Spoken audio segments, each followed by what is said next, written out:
Hello guys, welcome to my channel Reactions Unplugged. So today we are discussing about periodic table. तो periodic table शुरू करने से पहले कुछ बेसिक प्रिलिमिनरी आइडिया मैं दे देना चाहता हूँ। तो चलिए शुरू करते हैं। सो पीरियोडिक टेबल शुरू करने से पहले मैं थोड़ा सा क्वांटम नंबर के बारे में बताना चाहता हूँ। क्वांटम नंबर, तो क्वांटम नंबर को हम लोग 4 हिस्सों में डिवाइड करते हैं। एक है principal, n is equal to principal quantum number, principal quantum number, principal quantum number.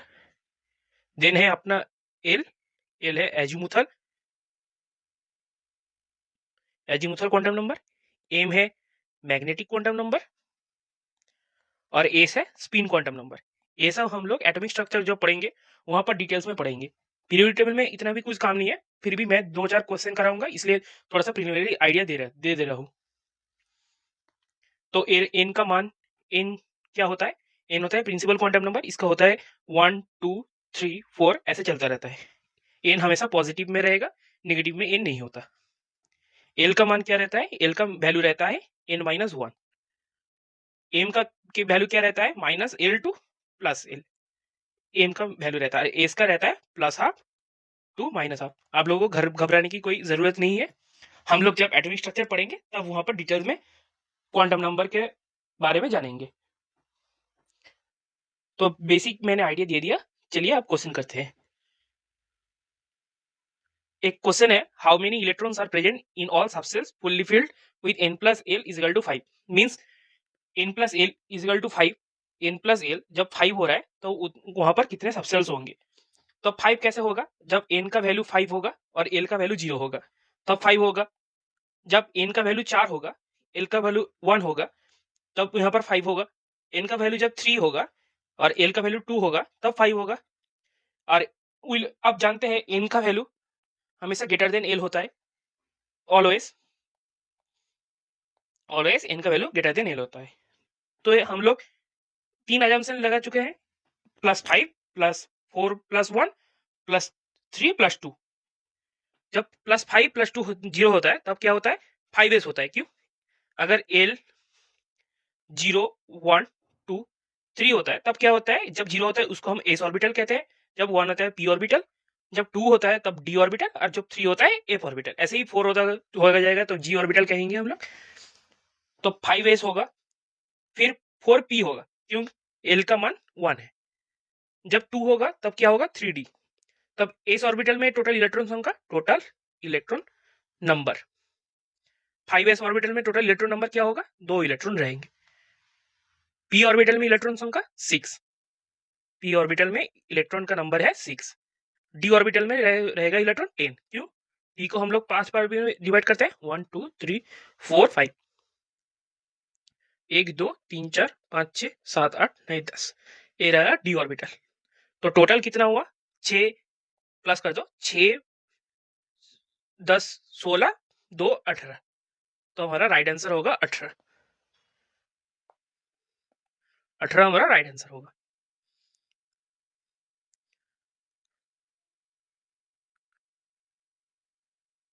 चलिए और एक क्वेश्चन कर लेते हैं। Which of the set of the quantum number is correct for 4d orbital? अगर 4d ऑर्बिटल है, अगर 4d ऑर्बिटल है तब n का वैल्यू क्या होगा? 4। l का वैल्यू क्या होगा? 2। और m का वैल्यू क्या होगा? -2 टू +2। और s का वैल्यू +12 और -12 रहेगा। तो ऑप्शन क्या क्या दे रहा है? जब 4d होगा, जब 4d होगा तब n का वैल्यू 4, l का वैल्यू 3। ये गलत हुआ। l का वैल्यू 4, l का वैल्यू 4, n का वैल्यू 4, l का वैल्यू 2, m का वैल्यू 1 और s का वैल्यू +12 टू +12। ठीक है ऑप्शन। फिर देखते हैं n का वैल्यू 3। ये तो नहीं होगा क्योंकि n का वैल्यू 4 दे रहा है क्वेश्चन में। ये तो ऑप्शन नहीं होगा। ऑप्शन सी नहीं होगा। ऑप्शन बी देखे, ऑप्शन बी नहीं है, ऑप्शन डी होगा।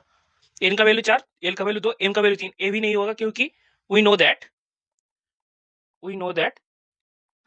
l always, sorry, m always -L2 + l होगा। तो ये भी नहीं होगा, तो ऑप्शन ए होगा। अब हम लोग और एक क्वेश्चन डिस्कशन करेंगे। क्वेश्चन कहां पर है?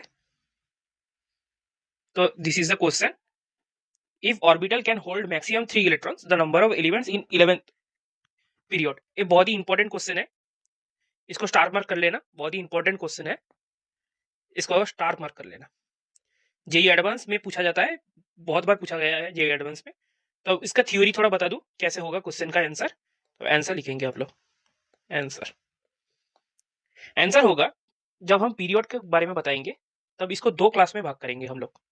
एक है एन का वैल्यू जब इवन में होगा और एन का वैल्यू जब ऑड में होगा। एन का वैल्यू जब इवन में होगा तब हम लोग क्या लिखेंगे, एन प्लस 2/2 का होल स्क्वायर, और एन का वैल्यू जब ऑड में होगा तब एन प्लस 1/2 का होल स्क्वायर, 1/2 का होल स्क्वायर। तो सपोज यहाँ पर क्या दिखा रहा है, 11th पीरियड, यहाँ पर क्या दिखा रहा है 11th पीरियड, 11 ऑड नंबर है, तो अब n इज इक्वल टू 11, ये है ऑड नंबर। तो क्या लिखेंगे हम, maximum number of electron, number of element, sorry element in 11th period, ये रहेगा n प्लस 1 डिवाइडेड बाई 2 का whole square into number of spin, number of spin. यहाँ पर स्पिन क्या दे रहा है, can hold maximum number of 3 electron, यहाँ पर स्पिन दे चुका है s3।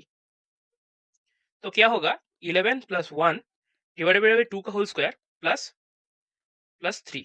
तो 11 plus 1 is equal to 12 divided by 3, कितना होगा 12 डिवाइडेड बाई 3, 12 डिवाइडेड बाई 2 का होल स्क्वायर इंटू 3, तो 63, 36 इंटू 3,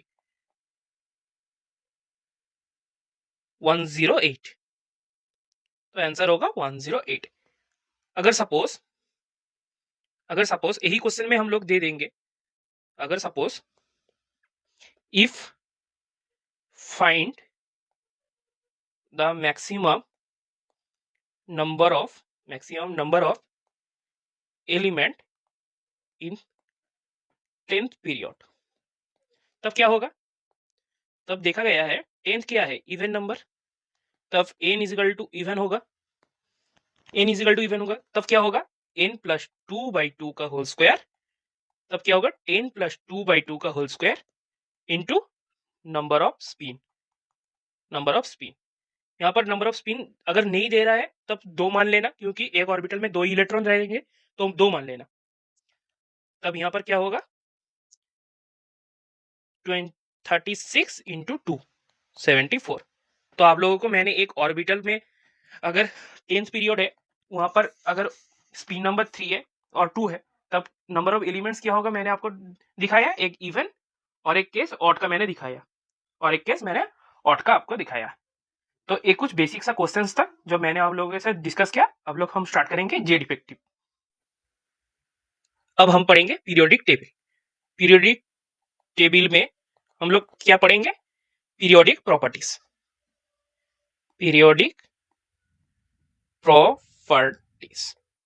तो पीरियोडिक प्रॉपर्टीज को हम लोग 2 हिस्सों में क्लासिफाई करेंगे, एक है एटॉमिक लेवल, दूसरा है मॉलिक्यूलर लेवल। एटॉमिक लेवल में हम लोग क्या पढ़ते हैं, इंडिविजुअल एटम का Z effective, ionisation energy, electron negativity, electron affinity. और मॉलिक्यूलर लेवल में हम लोग क्या पढ़ते हैं, रेडियस हो गया, boiling point, melting point, solubility, ETC. तो एटॉमिक लेवल में हम लोग पढ़ेंगे किसी एटम का जेड इफेक्टिव, उसके बाद मॉलिक्यूलर लेवल में पढ़ेंगे हम लोग किसी एटम का किसी मॉलिक्यूलर लेवल में किसी मॉलिक्यूल का radius, melting point, boiling point, solubility क्या होता है। सो आज क्या डिस्कशन करेंगे हम, आज डिस्कशन करेंगे जेड इफेक्टिव के बारे में। तो चलिए शुरू करते हैं। तब जेड उसके सापेक्ष में इफेक्टिव, इसको हम क्या बोलते हैं, इफेक्टिव न्यूक्लियर चार्ज। इसको हम कहते हैं इफेक्टिव न्यूक्लियर चार्ज। कैसे, इसका डेफिनेशन क्या होगा, net charge experience by an electron. ये तो रहा थियोरेटिकल बात है, अब मैं इसको थोड़ा सा डिटेल में बता दूं। ये रहा एक न्यूक्लियस, यहाँ पर प्रोटॉन रहेगा, इसके आउटसाइड में इलेक्ट्रॉन रहेगा। तो सपोज एक बाहर के सेल में एक इलेक्ट्रॉन है जिसको मैं रेड कलर से मार्क कर रहा हूं। तो ये इलेक्ट्रॉन क्या है, न्यूक्लियस से अट्रैक्शन फोर्स गेन करेगा, अट्रैक्शन फोर्स। बट क्या होगा, ये जो अंदर के सेल में जो इलेक्ट्रॉन्स है, अंदर के सेल्स में जो इलेक्ट्रॉन है उसको रिपल्सन देगा। इसको कहते हैं हम इंटर इलेक्ट्रॉनिक रिपल्सन, और इसको कह देते हैं हम स्क्रीनिंग, स्क्रीनिंग और सील्डिंग। क्यों ये स्क्रीन कर रहा है और सील्ड कर रहा है? सील्डिंग, थोड़ा सा मिटा लो, सील्डिंग। क्यों? सपोज एज्यूम करना एक हॉल है, एक ऑडिटोरियम है, ऑडिटोरियम में अगर सपोज एक महान हस्ती आ गया, सपोज मैं विराट कोहली आ गया, तो विराट कोहली को देखने में भीड़ जमा होगा, तो एक सर्कल कर वाइज जमा होगा। तो सर्कल के पहले जो बंदे रहेंगे वो विराट कोहली को अच्छे से तरह से देख सकते हैं, क्योंकि उनके आगे कोई भीड़ नहीं है। दिक्कत कहाँ होगा? दिक्कत होगा पीछे वाले लोगों को, क्योंकि पीछे वाले लोगों को सामने वाले लोग क्या करेंगे, स्क्रीन करेंगे। उस स्क्रीन के चलते क्या होगा, वो पीछे वाले लोग सामने वाले विराट कोहली का नहीं देख सकते। ठीक ऐसे ही एक इलेक्ट्रॉन है, वो अगर प्रोटॉन मींस न्यूक्लियस है, न्यूक्लियस के तरफ से अट्रैक्शन लगेगा तब वो स्टेबिलिटी गेन करेगा। क्यों स्टेबिलिटी गेन नहीं कर सकता? क्योंकि ये इलेक्ट्रॉन जो सामने इलेक्ट्रॉन्स है वो वहां पर रिपल्सन काम कर रहा है। तो उस वजह से यहाँ पर क्या हो रहा है, जो प्रोटॉन का जो अट्रैक्शन है, पॉजिटिव चार्ज का अट्रैक्शन है, वो टोटली इलेक्ट्रॉन नहीं ले पा रहा है। तो कुछ अमाउंट में क्या हो रहा है, दूसरे इलेक्ट्रॉन्स की वजह से वो चीज थोड़ा सा घट रहा है। इसको हम कहते हैं net charge experience by an electron, उसको हम कहते हैं effective nuclear charge. Got it? अगर किसी को समझने में थोड़ी दिक्कत हुआ तो मुझको कमेंट सेक्शन में बताना, मैं ट्राई करूंगा और भी बेहतर एग्जांपल से समझाने में। तो हमारा दूसरा टॉपिक होगा determination, determination of Z effective. Jam के पॉइंट ऑफ व्यू से बहुत ही ज्यादा इंपॉर्टेंट है, जैम गेट के पॉइंट ऑफ व्यू से बहुत ज्यादा इंपॉर्टेंट है। मैं स्टार दे रहा हूं क्योंकि बहुत बार क्वेश्चन पूछा जाता है जेड इफेक्टिव कैसे निकाल सकते हैं। तो जेड इफेक्टिव का फॉर्मूला होता है Z effective is equal to Z minus sigma. Sigma क्या है? स्क्रीनिंग और सील्डिंग और स्लेटर्स कांस्टेंट इसको कहते हैं हम लोग। और जेड को हम क्या कहते हैं? एटॉमिक नंबर, किसी एटॉम का एटॉमिक नंबर होता है जेड। तो इसका कुछ रूल्स होता है, तो हम लोग थोड़ा सा रूल्स जान ले। अगर सपोज सोडियम है, सोडियम का एटॉमिक नंबर है 11, तो इसका इलेक्ट्रॉनिक कॉन्फ़िगरेशन होगा 1s2 2s2 2p6 3s1। मैं ड्रॉ कर लूं,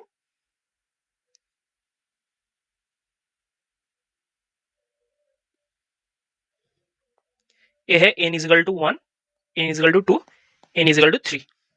तो 1 में है 2 इलेक्ट्रॉन्स, 2 इलेक्ट्रॉन्स, 2 में है टोटल 2 और 6 8 इलेक्ट्रॉन्स, 1 2 3 4 5 6 7 8, और 3s में 1 इलेक्ट्रॉन।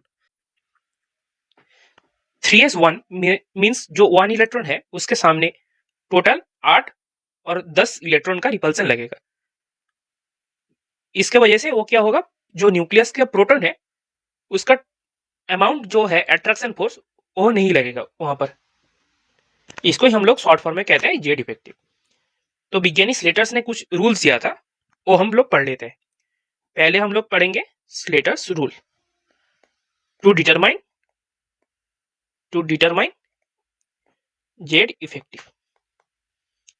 अगर किसी एटॉमिक का सपोज किसी एलिमेंट का एटॉमिक नंबर है 30, तो उसको हम लोग डिवाइड करते हैं 1s2 2s2 2p6 3s2 3p6 4s2 3d10 में, 3d10 में। तो पहला रूल क्या होता है ग्रुपिंग का, grouping of orbital. Grouping of orbital means क्या होता है, पहले हम लोग सेम जो सबसेल है जो नंबर होता है उन लोगों को पहले ग्रुप कर लेते हैं। जैसे 1s का 2 है उसको एक ग्रुप कर लिया, 2s 2p का एक ग्रुप है उसको कर लिया, 3s 3p 3d का जो ग्रुप है एक कर लिया, और 4s को आखिर में रख दिया। ये है पहला स्टेप, स्टेप 1, स्टेप 1 ग्रुपिंग का। अब देखेंगे स्टेप 2, स्टेप 2 इलेक्ट्रॉन्स नंबर्स को रखने का, इलेक्ट्रॉन नंबर्स। तो 1s में टोटल इलेक्ट्रॉन संख्या कितना होगा 2, 2s2p में कितना होगा? Total electron number is 8। Electron number क्या होगा? 8। 3s3p 3d में टोटल नंबर क्या होगा इलेक्ट्रॉन? 6 2 8 8 2 18, टोटल 18, और 4s में होगा 2 इलेक्ट्रॉन। तो उसके बाद होगा स्टेप 3। स्टेप 3 में क्या होगा? sp जो सबसेल है उसका हम लोग सिग्मा निकालेंगे, मींस स्क्रीनिंग कांस्टेंट हम निकालेंगे। तो सिग्मा इज इक्वल टू क्या होगा? Number of electrons present in NH cell -1 into 0.35 plus number of electrons present in N-1th cell into 0.85 plus rest electrons mean left side में जो होगा, left side में जो होगा इज इक्वल टू 1। तो अब हम लोग पहले क्या देख चुके हैं? एटॉमिक नंबर 30 का नंबर क्या होगा। तो 4s में कितना इलेक्ट्रॉन्स है? 4s में है 2 इलेक्ट्रॉन्स। 4s में है 2 इलेक्ट्रॉन्स, ये कलर विजिबल नहीं है थोड़ा सा। 4s में 2 इलेक्ट्रॉन्स मीन अगर n का वैल्यू 4 है उसमें 2 इलेक्ट्रॉन्स है। 2 इलेक्ट्रॉन्स में नेट चार्ज, जो इलेक्ट्रॉन्स में रेफरेंस मान रहा हूं उसके अलावा ही तो होगा ना, मींस 2 इलेक्ट्रॉन्स है, 2 को बात दिया, उसके बाद 1 ये होगा, 2 को अगर घटा दूं 1 होगा, क्योंकि आप सपोज मानो आपके सामने जो है, आप और आपके फ्रेंड बैठा है, तब आप जब विराट कोहली को देखने जाओगे तब आपका फ्रेंड भी आपके कुछ कुछ हद तक आपको क्या करेगा? स्क्रीन करेगा। आप स्क्रीन नहीं कर रहे हो, आपको आप रेफरेंस हो, आपको नहीं पकड़ जा रहा है, आपका फ्रेंड आपको स्क्रीन कर रहा है, इसलिए n-1 हो रहा है। जो n-1 क्यों हो रहा है यही है डेफिनेट उसका कारण। तो क्या होगा? 2 - 1 इंटू 0.35 प्लस टोटल कितना है? ग्रुपिंग कर लिया था मैंने, टोटल है यहाँ पर 18 इलेक्ट्रॉन्स। तो क्या होगा? 18 इंटू 0.85 प्लस 10 इंटू 1। क्यों 10? क्यों 10? 6 2 यहाँ पर 8 2 10, तो टोटल होगा 10 इंटू 1। तो टोटल सिग्मा फॉर 4s2 क्या होगा? 25.65 इसका होगा। तो जेड इफेक्टिव क्या होगा? Z effective is equal to Z minus sigma. Z क्या है? 30, एटॉमिक नंबर मैंने पहले ही बता दिया चुका था। 30 माइनस 25.65 क्या होगा? 4.35, इसका जेड इफेक्टिव होगा। अब है स्टेप 4 की बारी। स्टेप 4, स्टेप 4 में क्या होगा? अगर डी और सबसेल के सिग्मा निकालने जा रहे हैं हम, तब क्या होगा? डी और एफ सबसेल के बारे में कहानी ऐसा है, सिग्मा इज इक्वल टू तब होगा number of electrons present in D और F subshell -1 into 0.35 plus rest जो होगा मींस अदर जो होगा इंटू 1।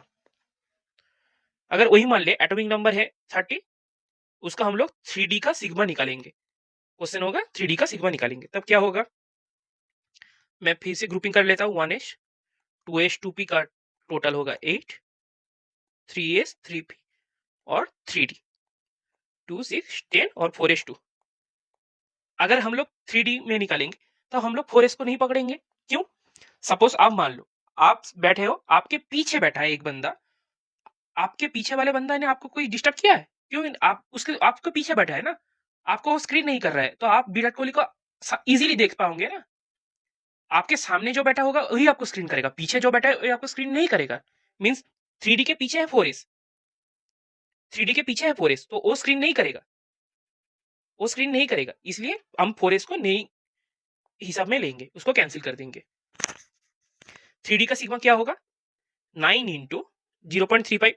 9 की कैसे हुआ? 10 और -1, यहाँ पर फॉर्मूला में है 10 - 1, 1 है 10 - 1 इसको 9 इंटू अदर्स क्या होगा? अदर्स होगा 18 इंटू 1। अदर्स कैसे हिसाब करेंगे? यहाँ पर 3s 3p का टोटल 8, यहाँ पर 8, यहाँ पर 2, 8 2 10 10 8 18, 18 इंटू 1, तो ये क्या होगा? 21.15। अगर सिग्मा 21.1 है 15, तो जेड इफेक्टिव होगा इसका 30 माइनस 21.15, तो इसका होगा 88.25। तो यहाँ पर एक क्वेश्चन होगा, इलेक्ट्रॉन जब हम फील करेंगे तब कौन से ऑर्बिटल में फर्स्ट फील होगा, और जब इलेक्ट्रॉन को हम एक्साइटिंग करेंगे जब इलेक्ट्रॉन को हम लोग, तब कौन से ऑर्बिटल से पहले निकलेगा। जेड इफेक्टिव ऑफ 4s का मैंने आप लोग ने पहले किया देखा, जेड इफेक्टिव ऑफ 4s2 का देख रहे हैं, जेड इफेक्टिव है 4.35 और Z effective of 3d orbital का किया है 8.85। तो जेड इफेक्टिव इंक्रीजिंग मींस क्या होता है, मींस इफेक्टिव चार्ज इंक्रीज करता है, effective charge increases means 3d का जेड इफेक्टिव ज्यादा है, इसके ऊपर ज्यादा इफेक्टिव चार्ज लगेगा, तो इलेक्ट्रॉन्स को जब हम लोग एक्साइटेड करेंगे मींस इलेक्ट्रॉन को बाहर निकालेंगे, तब ज्यादा चार्ज से बाहर निकालना ज्यादा इजी होगा, नहीं कम चार्ज में से बाहर निकालना इजी होगा। और एब्सोल्युटली जो कम चार्ज है वहां से बाहर निकालना इजी होगा, तो 4s से इजीली निकलेगा, 4s से इजीली निकलेगा। जब फील होगा तब भी क्या होगा, ज्यादा चार्ज वाले में फील होगा या कम चार्ज वाले में फील होगा, तब एक यही होगा, कम चार्ज में फील होगा। इसलिए 4s जो है और 4d है, इन दोनों में 4s का फीलिंग भी फर्स्ट होगा, 4s का फीलिंग भी फर्स्ट होगा और 4s का एक्साइटेडमेंट भी फर्स्ट होगा।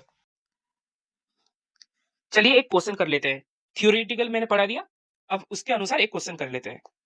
क्वेश्चन कह रहा है 4s का electron is tightly held than the 3d electron and reason क्या दे रहा है, effective charge of 4s electron is considerably smaller than 3d electron, तो which of the following is correct option. मैंने आप लोगों को क्या पढ़ा है, 4s का जेड इफेक्टिव कम होता है, 3d का ज्यादा होता है, और 4s का फर्स्ट में इलेक्ट्रॉन फीलिंग होगा, 3d का बाद में इलेक्ट्रॉन फीलिंग होगा। तो इसका क्या रहा है, 4s is tightly held then 3d electron and effective nuclear charge of 4s is considerably smaller than 3d electron, तो क्या होगा, इसका ऑप्शन बी होगा answer. Assertion and reason both are correct.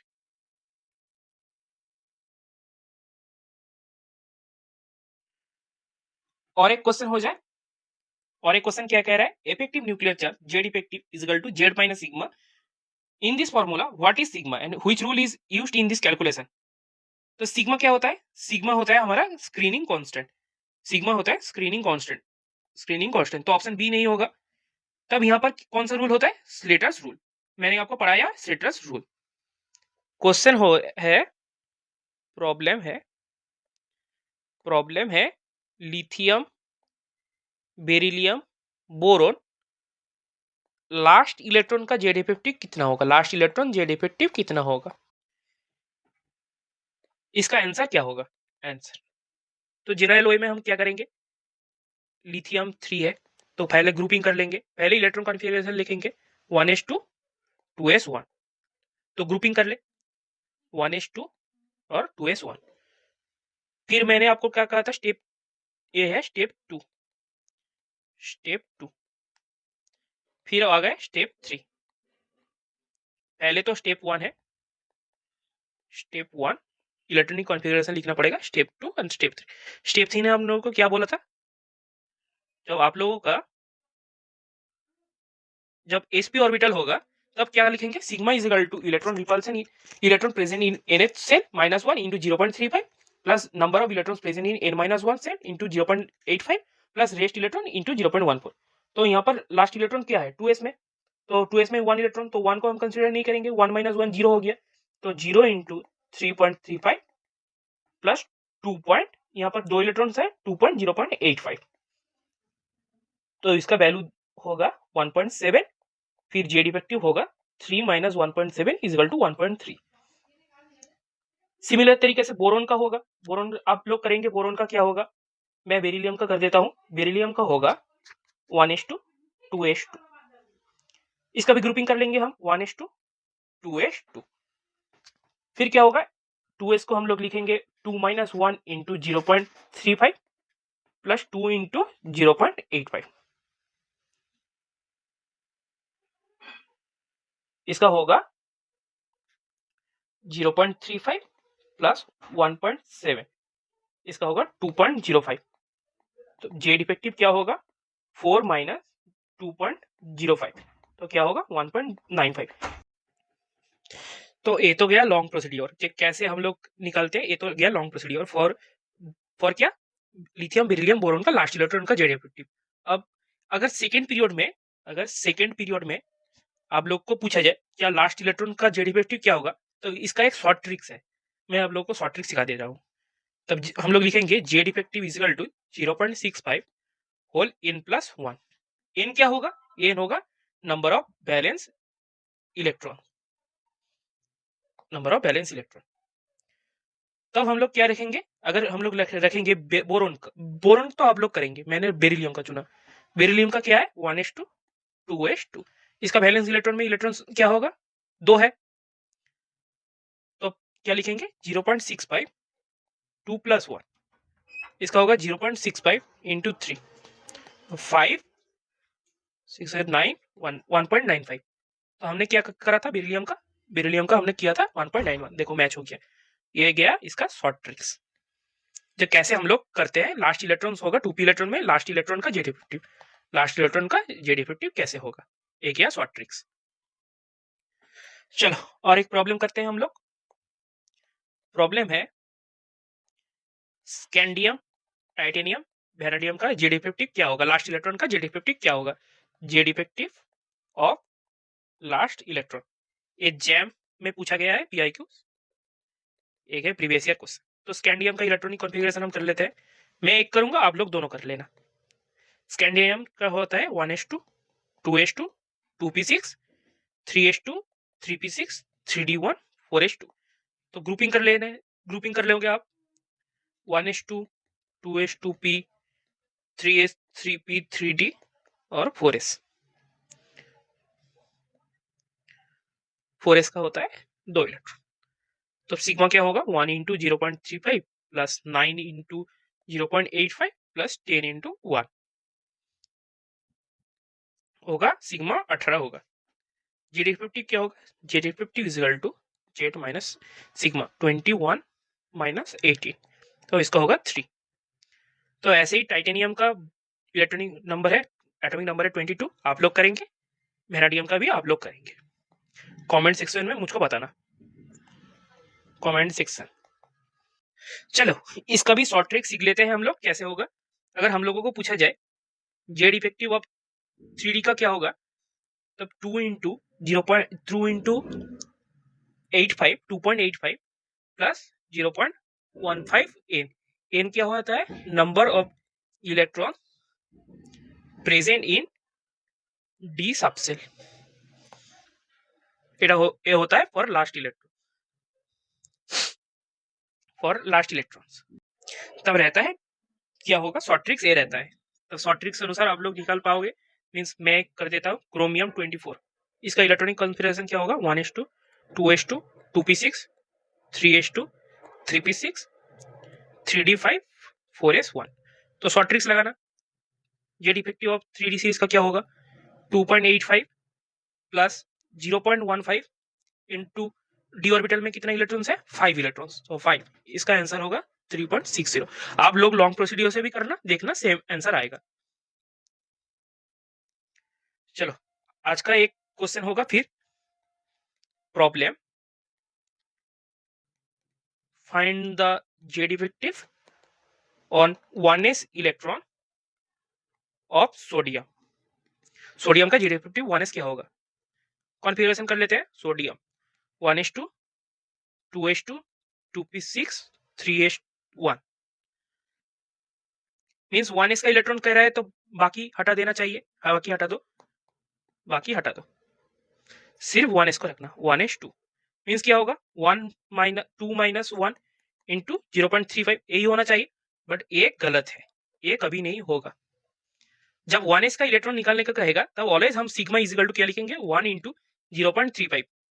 ये थिंग्स आपको रिमेंबर करना है, things to be remembered. Always आपको यही लगाना पड़ेगा।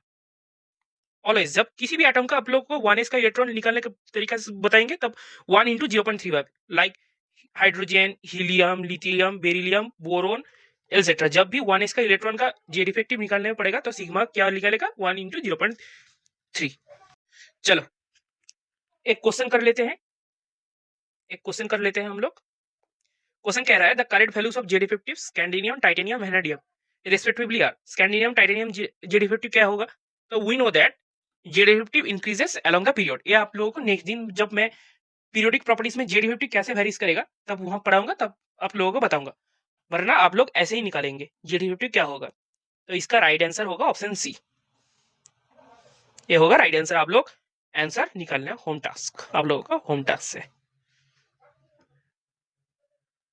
ये आप लोगों का होम टास्क है। और एक क्वेश्चन आप लोगों के साथ डिस्कशन कर लूं, the effective nuclear charge experienced by 3s electron in G atom, ये भी आप लोगों का होम टास्क है। एक प्रॉब्लम है, ये क्या कह रहा है, Z effective charge for electron in hydrogen atom, ये क्या होगा, हाइड्रोजन एटम का जे डिफेक्टिव कैसे निकलते हैं, जे डिफेक्टिव मींस 1 माइनस 1 इंटू 0.30, ये क्या होगा 0.30 मींस इसका सिग्मा क्या होगा, ये सॉरी ये सिग्मा होता है, सिग्मा इज इक्वल टू 0 होगा, जे डिफेक्टिव क्या होगा 1 minus sigma means 1 minus 0 is equal to 1 होगा, इसका आंसर क्या होगा 1 होगा। तो आज का लास्ट टॉपिक क्या है, आज का लास्ट टॉपिक है जे डिफेक्टिव एट पेरीफेरी। जब हम लोग जे डिफेक्टिव निकालते हैं पेरीफेरी के लिए, तब हम लोग 1 माइनस जो होता है ना एन सेल माइनस 1, ये नहीं करते, हम लोग वहां पर डायरेक्ट एन सेल निकालते, N cell into 0.35 plus N minus 1 into 0.85 plus rest other into 1 कर देते हैं, हम लोग यहाँ पर 1 नहीं सब्सट्रैक्ट करते। ये रहा पेरीफेरी का है, अगले दिन आपको पेरीफेरी का एग्जाम्पल से बता दूंगा मैं। तो टू डेज के लिए इतना ही रखते हैं हम आज के लिए।